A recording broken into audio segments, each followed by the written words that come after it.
राजा जयपाल काबुल और लाहौर के क्षेत्रों पर शासन करता था। वह एक बहादुर और स्वाभिमानी शासक था जो अपने राज्य की रक्षा के लिए हर हद तक जाने को तैयार था। लेकिन 1001 ईस्वी में एक ऐसी घटना घटी जिसने उसकी तकदीर बदल दी। महमूद गजनवी, जो गजनवी सल्तनत का शासक था, हिंदुस्तान की समृद्धि और शक्ति से अच्छी तरह वाकिफ था। उसने अपनी सेना तैयार की और हिंदुस्तान की ओर कूच किया। उसका पहला निशाना राजा जयपाल का राज्य था, जो काबुल और पंजाब के क्षेत्रों पर शासन करता था। जयपाल को जब महमूद गजनवी के हमले की खबर मिली तो उसने तुरंत अपने सैनिकों को इकट्ठा किया और एक विशाल सेना तैयार की। उसने हिंदुस्तान के अन्य राजाओं से भी मदद मांगी, क्योंकि वह जानता था कि यह हमला साधारण नहीं होगा। दोनों सेनाएं पेशावर के पास आमने सामने आईं। राजा जयपाल के पास हाथियों की एक विशाल सेना थी, जबकि महमूद गजनवी के पास तेज तर्रार घुड़सवार और संगठित सैनिक थे। युद्ध शुरू हुआ और दोनों तरफ के सैनिक बहादुरी से लड़े। जयपाल ने अपनी पूरी ताकत झोंक दी, लेकिन महमूद गजनवी की सेना अधिक संगठित और अनुभवी साबित हुई। महमूद गजनवी ने अपनी रणनीति से जयपाल की सेना को घेर लिया और उसके सैनिकों को तितर-बितर कर दिया। जयपाल की सेना में अफरा तफरी मच गई और आखिरकार उसे हार का सामना करना पड़ा।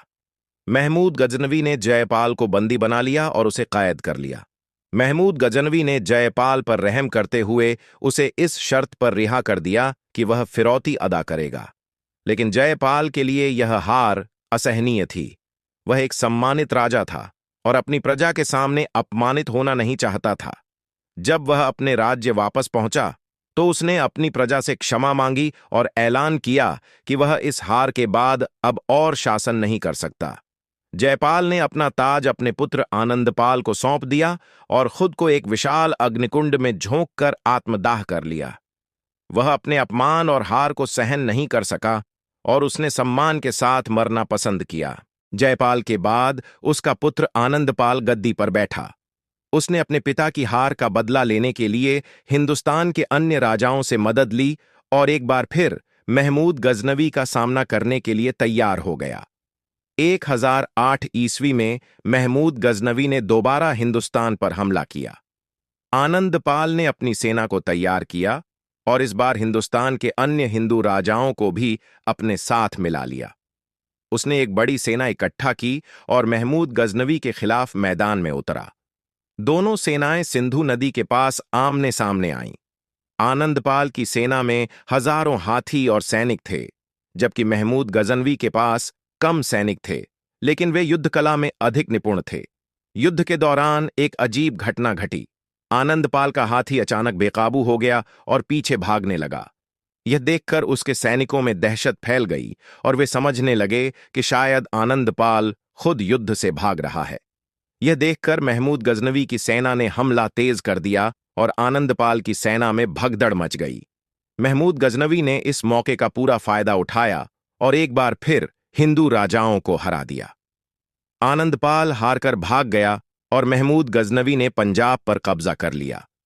इस जीत के बाद पंजाब गजनवी साम्राज्य का हिस्सा बन गया। हिंदुस्तान में इस्लामी शासन की नींव पड़ी। हिंदू राजाओं की ताकत कमजोर पड़ने लगी और महमूद गजनवी की सल्तनत और अधिक मजबूत हो गई। महमूद गजनवी के हमलों का सिलसिला जारी रहा और वह हिंदुस्तान में कई और जीत हासिल करता रहा। यह कहानी उन बहादुर हिंदू राजाओं की है जो विदेशी आक्रमणकारियों के खिलाफ खड़े हुए, लेकिन समय की चालाकी और युद्ध नीति के आगे हार गए।